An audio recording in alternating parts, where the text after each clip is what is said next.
नमस्कार, राम राम किसान भाइयों। यूट्यूब चैनल किसान पाठशाला में सभी किसान भाइयों का स्वागत है।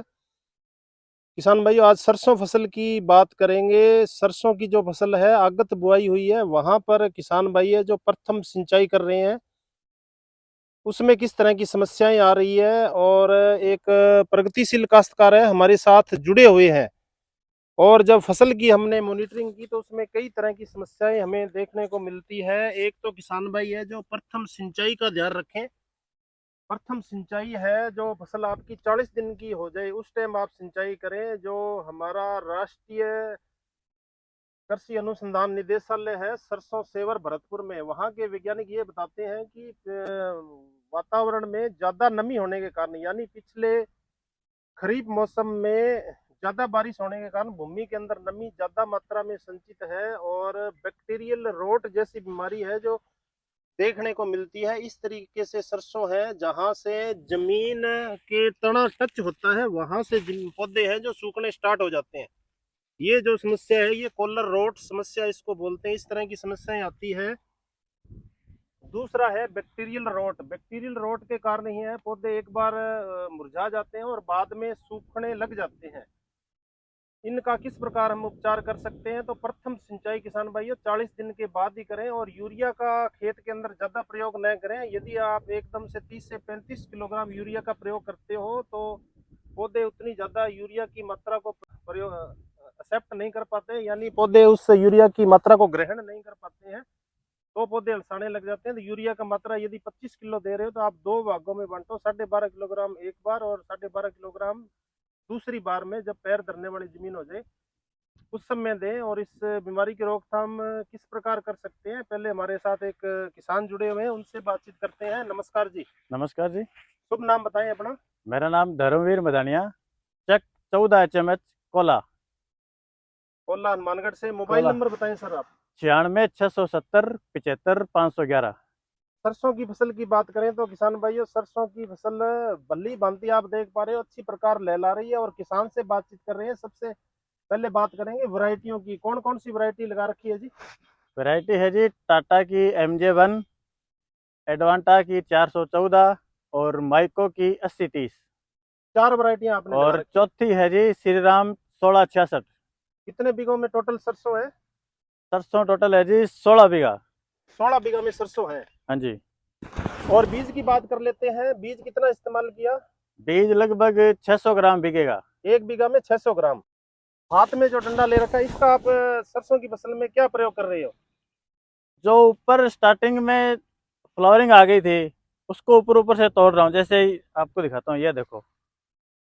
और जैसे ये फ्लोरिंग है, बाकी में कोई फ्लोर नहीं है बाकी सरसों में, तो इसमें एक में आ गया। अब इसको तोड़ने के बाद क्या है कि सारी एक सी हो गई। अब एक सी फुटान होगी, एक सी फ्लावरिंग आएगी सब में।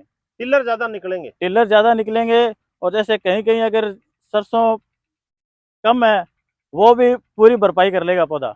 अभी तो कई किसान भाई ये सरसों की बुआई कर रहे हैं, और किसान भाइयों ये सरसों देखो इसमें फ्लोरिंग भी आ रही है। तो बिजाई की बात कर लेते हैं, बिजाई किस समय हुई? बिजाई अक्टूबर के फर्स्ट वीक में। अक्टूबर के फर्स्ट वीक। उस टाइम टेम्परेचर थोड़ा ज्यादा था, गर्मी। टेम्परेचर इस बार ज्यादा था, अब थोड़ा थोड़ा सी कम होने लगा है। लगभग 1.5 महीना हो गया, उस हिसाब से सरसों चली नहीं। लाइन से लाइन की दूरी की बात कर लेते हैं। लाइन से लाइन की दूरी कितनी रखी है जी? ये 18 इंच, 1.5 फुट। 1.5 फुट है लाइन से लाइन की दूरी, और 600 ग्राम बीज इस्तेमाल किया है। उर्वरकों की बात कर लेते हैं। फर्टिलाइजर कौन से इस्तेमाल किए हैं? गोबर की खाद का प्रयोग किया है? गोबर की खाद का इस्तेमाल मैं नहीं कर पाया, अगली बार करूंगा। पर इसमें मैंने बिजाई से पहले 5 किलो सल्फर और दानेदार सल्फर बेंटोनाइट। हाँ दानेदार सल्फर। जी जी। और लगभग 15 किलो बिकेगा NPK। DAP मिल नहीं पाई इस बार, NPK डाला है 15 किलो। 12 32 16। 12 32 16। जी जी। उनकी बिजाई की है। हाँ, उनकी बिजाई करके ऊपर ये सरसों बीज दी फिर। प्रथम सिंचाई की बात करें तो कितने दिनों बाद में हुई है प्रथम सिंचाई? प्रथम प्रथम सिंचाई हुई है लगभग 35 दिन बाद। 35 दिन में, 35 से 40 दिन के बीच में हुई है। हम्म। और जब हम बात कर रहे थे पौधे खड़े खड़े सूखने लग जाते हैं प्रथम सिंचाई के, आपके फील्ड में ऐसे कुछ पौधे दिखाई दे रहे हो तो? कुछ है, इतनी ज्यादा भी नहीं है, पर है, ये नहीं कह सकता कि नहीं है।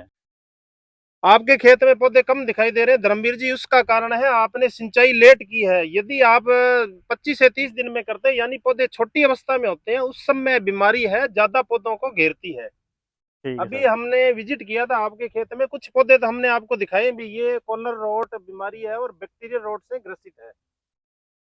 यूरिया कितना दिया प्रथम सिंचाई के समय? यूरिया मैंने थोड़ा ही डाला है, लगभग 12-13 किलो बीघे का पड़ा है। 12-13 किलो बीघे का। और अभी इसमें जैसे जमीन बत्तर आएगी तो हड़वा करोगे इसमें? हाँ। कोई जो पौधे उखड़ रहे हैं उनके लिए कोई दवाई का प्रयोग किया हो? दवाई का प्रयोग तो नहीं किया, पर करना पड़ेगा, कुछ कुछ नुकसान हो रहा है। जो हमारा सेवर अनुसंधान केंद्र है, वहाँ के वैज्ञानिक इस बीमारी से निजात पाने के लिए, बैक्टीरिया की बीमारी को रोकने के लिए प्लस कवक वाली बीमारी को रोकने के लिए स्टेप्टोसाइक्लिन का बताते हैं 200 ppm प्रति लीटर पानी के हिसाब से। यानी आपको बाजार में बैक्ट्रीमाइसिन भी मिल जाएगी, 30 से 40 ग्राम बैक्ट्रीमाइसिन 100 लीटर पानी में मिला करके। ठीक है सर। और उसके साथ में कार्बिडिजम पाउडर या आपको थायोफेनेट पाउडर मिलता है 2 ग्राम प्रति लीटर पानी के हिसाब से। यानी आपको पुनः बता देते हैं, बैक्ट्रीमाइसिन जो दवा मिलती है आपको, वो 40 ग्राम ले 100 लीटर पानी के अंदर, ठीक है और सर। 200 ग्राम कार्बिडिजम मिला करके स्प्रे करो तो आपको निश्चित रूप से फायदा मिलेगा। एक धर्मवीर जी और फायदा मिल सकता है, जो किसान भाइयों ने अभी सिंचाई नहीं की है तो उनके लिए दो अल्टरनेट है। सिंचाई करने से लगभग 1-2 दिन पूर्व स्यूडोमोनास फ्लोरेसेंस एक बैक्टीरिया आता है, उसकी स्प्रे कर सकते हैं 4 ml प्रति लीटर पानी के हिसाब से। और साथ में ट्राइकोडर्मा लिक्विड 4 ml, यानी 100 लीटर पानी है तो हमें स्यूडोमोनास फ्लोरेसेंस लेना है 400 ml, ट्राइकोडर्मा लिक्विड लेना है 400 ml। दोनों मिलाकर के 100 से 125 लीटर पानी 150 लीटर तक भी ले सकते हैं, डोज इतनी रखनी है। 150 लीटर पानी डालने से क्या फायदा होगा, जो दवाई है वो जड़ के पास में जाएगी और जो कॉलर रोड बीमारी है उससे भी हमें निजात मिलेगी। और अपने खेत को जांच लें, 40 दिन से पूर्व सरसों की फसल के अंदर सिंचाई न करें और मिट्टी को खोद करके देखें 4 आंगल तक। यदि आपको किसान भाइयों नमी दिखाई दे रही है तो एक बार सिंचाई पानी रोक लें। हवा के अंदर बहुत सारे बैक्टीरिया होते हैं जिससे सरसों में बैक्टीरियल रोट की समस्या हमारे वैज्ञानिक है जो बता रहे हैं। तो नमी की मात्रा कम रखें, क्योंकि पीछे ग्वार की फसल का उत्पादन भी प्रभावित हुआ। उसका मुख्य कारण था अतिवृष्टि, यानी हद से ज्यादा बारिश होने के कारण वातावरणीय बैक्टीरिया है, भूमि के बैक्टीरिया है, जो हमारी दलहन फसल होती है ग्वार की, उसको घेर लेते हैं और उसके कारण हमारा उत्पादन प्रभावित हुआ है। इसलिए ध्यान रखने योग्य बात यह है कि प्रथम सिंचाई जितना हो सके उतना लेट करें, क्योंकि सरसों की फसल में है जो मूसला जड़ पाई जाती है, जड़ है जो 1 से 1.5 फुट गहरी जाती है। तो सिंचाई जितना लेट करोगे उतनी पौधों की हेल्थ अच्छी रहेगी। इसलिए सूखे में आप स्प्रे एक बार जरूर करें, किसी माइक्रो न्यूट्रेंट का स्प्रे भी कर सकते हो सूखे में, यानी पहले फसल को आप चलाएं उसके बाद सिंचाई करें तो निश्चित रूप से फायदा होगा। एक प्रगतिशील काश्तकार हमारे साथ जुड़े हुए थे धर्मवीर जी, अच्छी खेती करते हैं, 4 सरसों की वैरायटियां लगा रखी है और उम्दा जानकारी रखते हैं खेती के बारे में, चाहे फर्टिलाइजर हो, सीड के बारे में हो। तो किसान भाइयों को क्या सलाह देना चाहते हो धर्मवीर जी? पानी लेट लगाना चाहिए फसल में?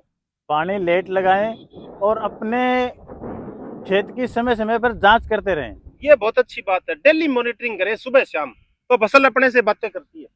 करती है, जरूर करती है सर। हम्म। और एक और विशेष ध्यान रखने वाली बात है, इसके अंदर जैसे पानी लगा दिया या पानी लगाने से पहले या पानी लगाने के बाद, जैसे पाती मारना या हड़वा करना, ये जरूर करें। हाँ, ये जरूर करें। इससे क्या इससे क्या फायदा कि होगा? इससे जमीन का मुंह बंद नहीं होएगा, खुली रहेगी और दूसरी सिंचाई फिर लेट मांगेगी। सिंचाई हवा जो का संचार अच्छा होगा, निराई गुड़ाई कर देंगे तो ऊपरी भूमि की सतह है वो पोली रहेगी तो जड़ का विकास अच्छा होगा, यूपर सूखी मिट्टी रहेगी तो नीचे लंबे समय तक नमी बरकरार रहेगी। हाँ जी। ये फायदा होगा। और यूरिया के बारे में बताएं, जो किसान अक्सर यूरिया डालते हैं उससे भी नुकसान होता है। यूरिया का कोशिश तो करो आप यूरिया को 2 बार देने की, सिंगल बार में मत दो, टुकड़ों में दो। टुकड़ों में दो। यूरिया चाहे मान लो आप कोई कट्टे बीघे की दे रहा है, कोई 40 किलो दे रहा है, पर उसको 2 भागों में कर लो उसको। जी जी। इससे ये होगा कि जैसे पौधे को एक बार में जैसे सारी नहीं ले पाएगा, आपने मान लो 30 किलो 40 किलो अगर पहली सिंचाई पे डाल दिया तो वो नहीं ले पाएगा सारा। तो धन्यवाद धर्मवीर जी, चैनल से जुड़ने के लिए आपका शुक्रिया। धन्यवाद जी। नमस्कार किसान भाइयों, वीडियो आपको कैसा लगा ज्यादा से ज्यादा लाइक करें, चैनल को सब्सक्राइब करें ताकि एक अच्छी तकनीकी है किसान तक पहुंचे और जो हमारी सरसों प्रभावित हो रही है बीमारी से हमें निजात मिले और किसान का उत्पादन प्रभावित न हो। धन्यवाद जी।